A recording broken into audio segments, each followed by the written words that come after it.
Surprise কুসুম। আরে শালিজি তুমি?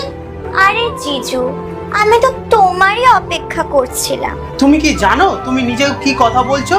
কেন, তুমি কি বাচ্চা যে কিছুই বুঝতে পারছো না? তুমি কি নিজেও জানো না যে তুমি কি কথা বলছো?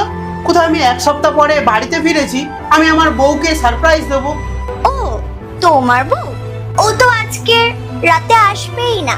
আমরা দুজনে মিলে অনেক টাইম স্পেন্ড করতে পারবো। তুমি সত্যি সত্যি বলো তো আমার বউ কোথায় আছে? তুমি তো রেগে যাচ্ছ কেন? চলো, তোমার মুডটা আমি ঠিক করে দিই। দূরে সরে যাও। আর তুমি কি ভাবলে তোমার প্রেমে আমি গলে যাব? কখনোই নয়। আমি না তোমার দিদিকে কখনো ধোকা দিতে পারবো না। আর আমি না কোনোদিন স্বপ্নেও ভাবতে পারিনি যে তুমি আমার সাথে এরকম ব্যবহার করবে। আমি সব সত্যিটা তোমার দিদিকে বলে দেবো। বেবি, আরে কুসুম, তুমি কোথায় ছিলে? দেখো না তোমার বোন আমার সাথে কি অসভ্যতাটা আমি করছিল।